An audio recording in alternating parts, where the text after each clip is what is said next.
Mula kay Pinoy Mystery Channel mga tol, may nagpapakita daw sa lawa ng mangkukulam. Ikaw ba'y naniniwala sa mga mangkukulam, no? Sa mga alam mo yun, nangungulam mga tol. Ako personally naniniwala ako sa mga mangkukulam. Bakit? Kasi unang-una mga tol, ito ay nabanggit din yan sa banal na aklat, no? Sabi nga ito yung mga mangkukulam, mga mapagsamba sa mga Diyos-Diyos. Ang mga mangkukulam mga tol, totoo yan at talagang nangyayari yan. No, may mga nabibiktima talaga sila mga kapatid.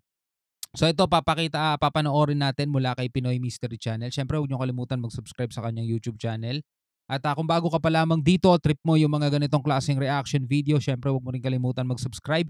Click mo na rin ang notification bell para ma-notify ka whenever na may mga bago tayong reaction video tulad nito. Huwag na natin patagalin pa, total wala na rin naman tayong inihintay na panoorin na natin to mga tol.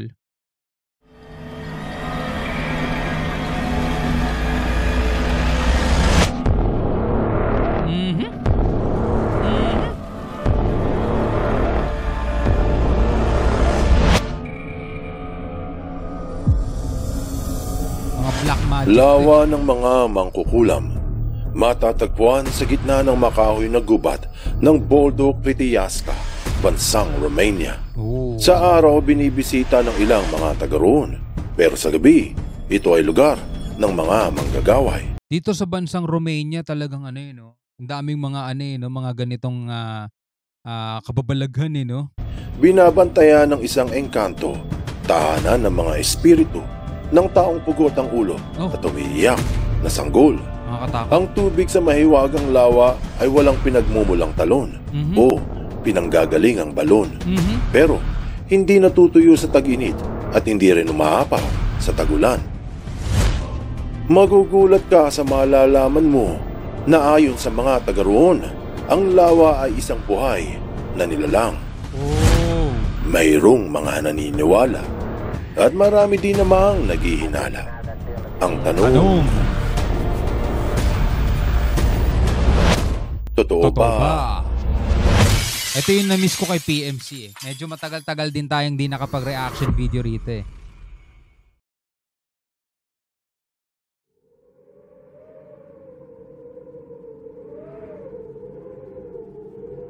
Romania.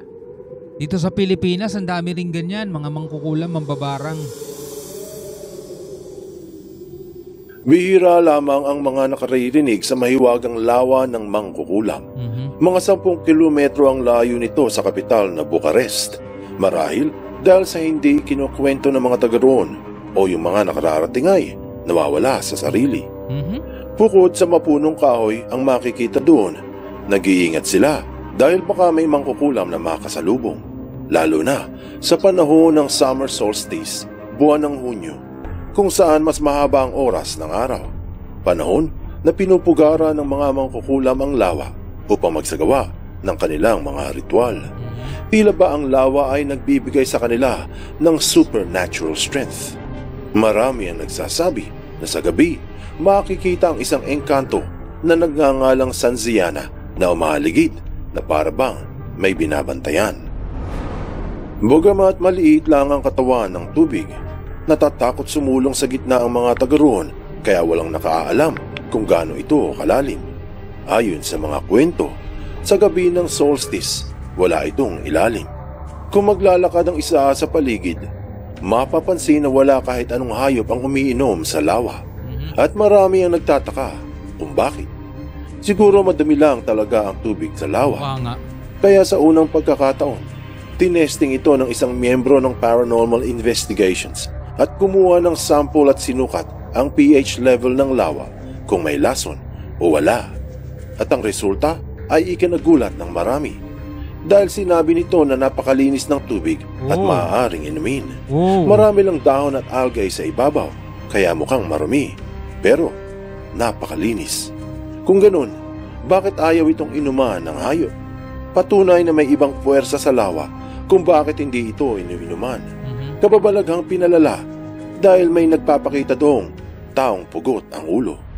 Tulad nga na sinabi natin mga tol, pag sinabing mangkukulam kasi, ako talaga personally naniniwala ako dyan dahil nakasulat nga yan sa banal na aklat, no? Talagang Gumagamit kasi sila ng ano, kapangyarihan ng Diablo, eh. May nabasa nga ako rito sa comment 'no, dito kay PMC, tignan natin.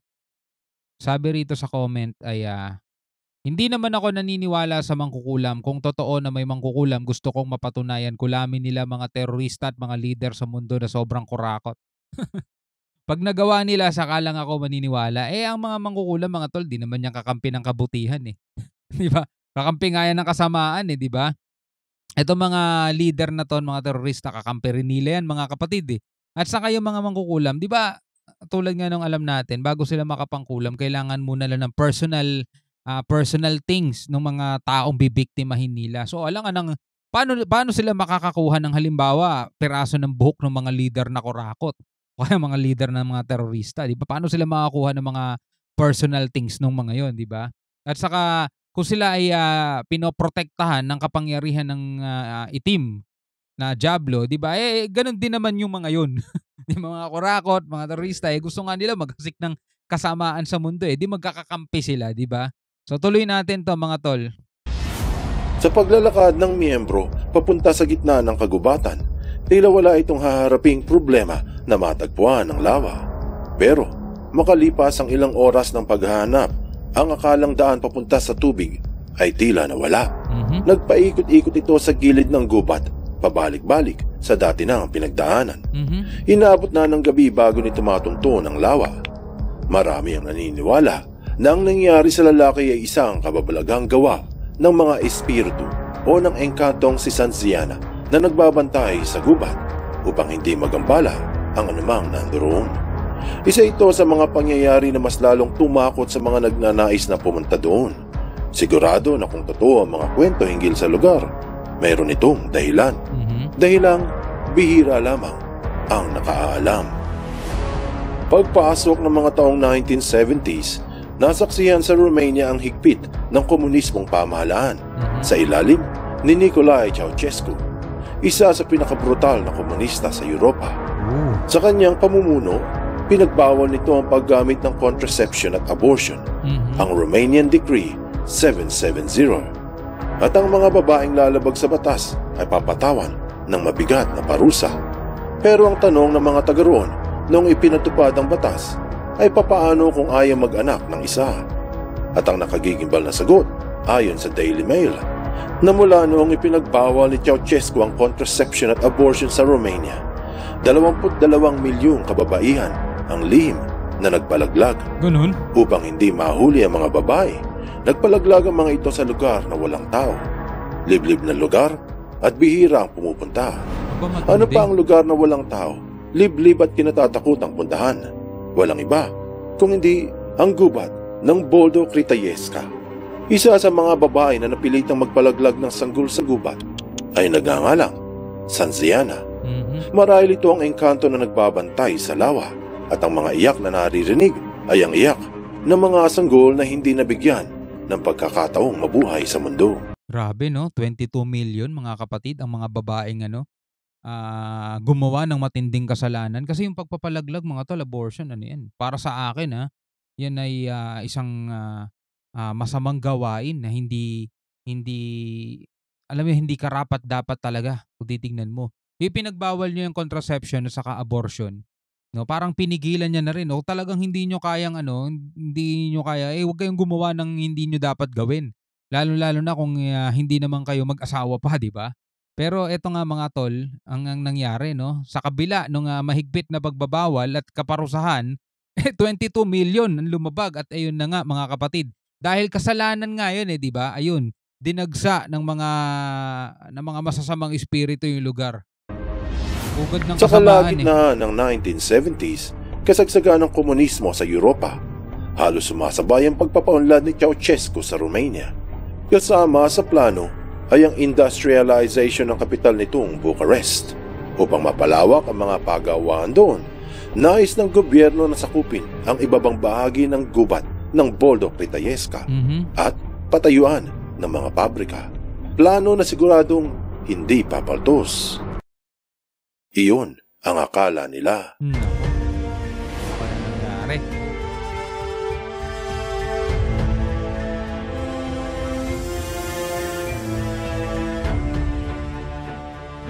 Matapos ang plano, isang nakagigimbal na pangyayari ang naganap na ngayon ay mababasa sa kasaysayan ng Romania.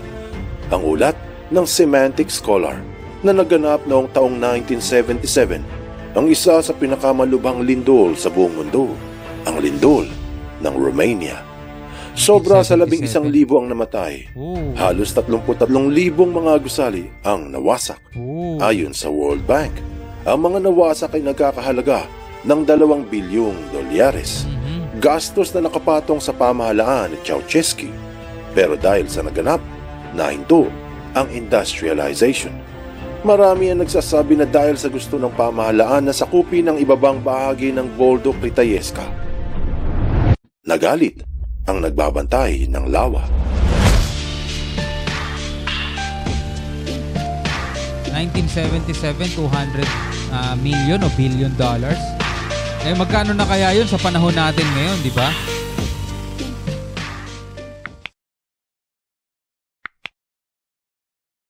Saan nagsimula ang kasaysayan ng sumpa?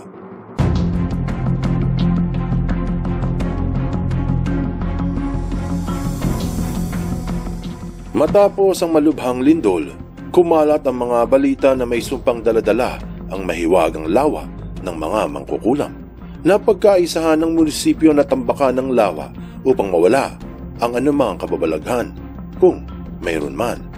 Sinabi sa Dapirinthos na matapos ang lindol noong taong 1977 para tanggalin ang sinasabing sumpa sa lawa, nagpadala ang munisipyo ng ilang truck para tambakan ang tubig. Pero nagulat ang lahat nang ilang linggo lamang ang nakalilipas. Ayon sa ulat, biglang nawala yung mga tinambak. Mula noon, hindi lamang ingay ang naririnig, hindi lamang kakaiba ang nararamdaman. Nakakakita rin sila ng mga ilaw sa gubat, nagkakabagyo, pero dun lang sa lawa. Ang hinala ng marami ay lumabas na ang tunay na galit ng kung anuman ang naninirahan doon. Isang matinding babala na huwag muling gagambalain ang tahimik na lawa. Ang tanong kung ano ang talagang pinagmula ng kababalagan doon at ano ang simula ng mga kakaibang pangyayari ay masasagot lamang kung babalik ilang daang taon na ang nakararaan. Mga taong 1400s, ang pagkamatay ni Vlad Tepes the Impaler, ang tunay na Count Dracula, hari ng Wallachia na ngayon ay Romania. Ang sabi ng history na ang pagkamatay ng mabagsik na pinuno ay nababalot sa misteryo. Walang nakatala sa kasaysayan kung paano ito pinaslang, sino ang pumatay at saan nilibing ang bangkay.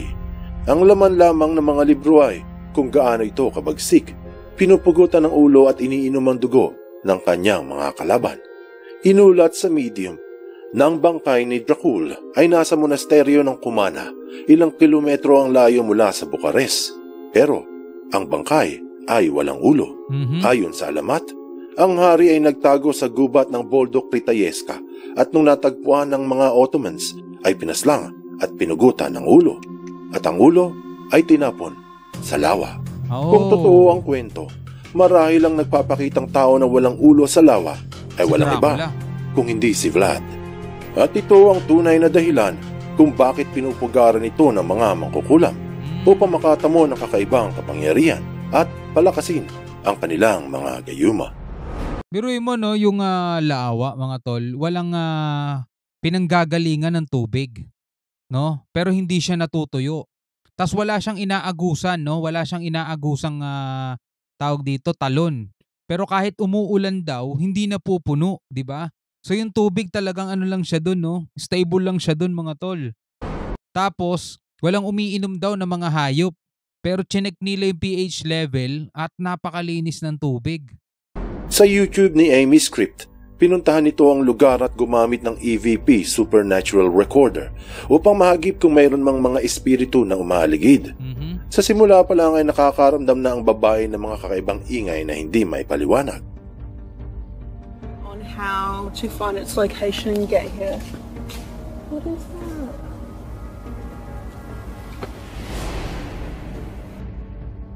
At noong nakarating sa lawa gamit ang kanyang EVP, sinubukan itong kausapin ng espiritu ni Vlad the Impaler. Siya pala ang nagbibideo niya. Vlad, are you here?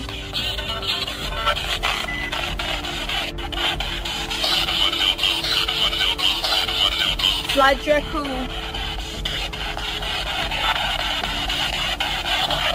Did you die here?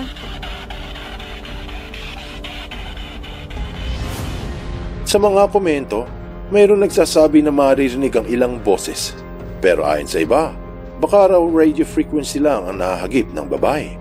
Pero bakit tila sumasagot ang mga boses sa kanyang tanong? Ano't ano pa man ang katotohanan, makapalang nakabalot na hiwaga sa lawa ng mga mangkukulam. At siguro, ang kakaibang nararamdaman doon ng mga pumupunta ay psychological lamang. Dala-dala ng malikot na pag-iisip. Pwede. Sa kasalukuyan, ilang mga investigador ang pumupunta doon upang mabigyang liwanag ang mga nagaganap. Mga pangyayari na marahil ay mananatiling hiwaga ng lawa ng mga mangkukulam. Sa totoo mga tol, no, dito sa mundo talaga, punong-puno tayo ng kahiwagaan. Diba? Unang-una, ating karagatan mga tol, napakahiwaga niyan. Kasi sa buong karagatan natin mga tol, nasa 15% pa lang ata yung na-explore natin. So napakalawak pa talaga ng hindi natin nalalaman. Marami pa nga nilalang dyan sa kailaliman ng dagat na baka hindi pa natin na-discover mga tol. At syempre, alam naman natin na hindi lang tayo mga tao nandirito sa mundo. Dahil kasama natin dito yung mga fallen angels, mga itinapon, mga kampon, mga tol. Diba? Nandirito sila itinapon. At yun yung mga minsan nagpapakita ng kung ano-anong himala at tumutuksot nanliligaw sa ating lahat mga tol, no. Yung mga hindi basta-basta mga nilalang, mga makapangyarihan din yan mga tol na posibleng umagaw minsan ng ating pananampalataya. Pero yung ibang mga lugar naman mga kapatid, ang nakakadagdag kasi ng puwersa doon, halimbawa ng takot at tilakpot sa atin, dala-dala na rin ang ating mga kwento, no? Dala-dala na rin ang mga kwentong narinig natin. For example, merong isang lumang bahay mga tol. Kahit dun sa lumang bahay natin, sa lumang bahay na yon, sabihin natin na talagang wala namang himala, wala namang nangyayaring kababalaghan dun, wala namang nagpapakita, as in wala naman talaga. Pero dahil nga sa dami ng kwentong bayan at sa dami ng mga kwento mga tol, pag dumaan ka lang dun, makakaramdam ka na iisipin mo, nga, totoo nga may nagpaparamdam dito. Feeling ko may nakatingin sa akin, nagtataas ang balahibo ko. Yun ay dahil nga sa mga kwento at dahil sa malikot nating kaisipan. Pero ano't ano man ang hiwaga na nandirito, siguro sa ngayon hindi natin alam ang kasagutan, malalaman natin yan pagdating pa ng panahon. Anong aral ang mapupulot dito? Ang mga kababalaghan sa lawa ay nauugnay sa mga masasamang nangyari sa Romania. Ang marahas na pagkamatay ni Vlad, ang masahol na lindol, pati ang komunismo ay nauungkat dahil sa lawa. Ibig sabihin, malalim talaga ang epekto ng kasamaan sa isipan ng tao. Tama. Na kahit ilang daang taon pa ang nakararaan ay nakatatak sa kanilang puso. Kaya ang mainam ay gumawa ng kabutihan at umiwas sa kasamaan. Yun. Kung nais natin ay mamuhay na may peace of mind. Yun ang pinaka-importante sa lahat, di ba? Gumawa ng kabutihan mga tol.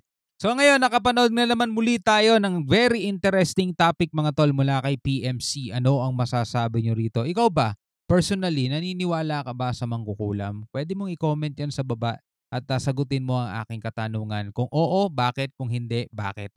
Maraming salamat sa inyong lahat mga tol. Ako nga pala si Shobal D. Peace out.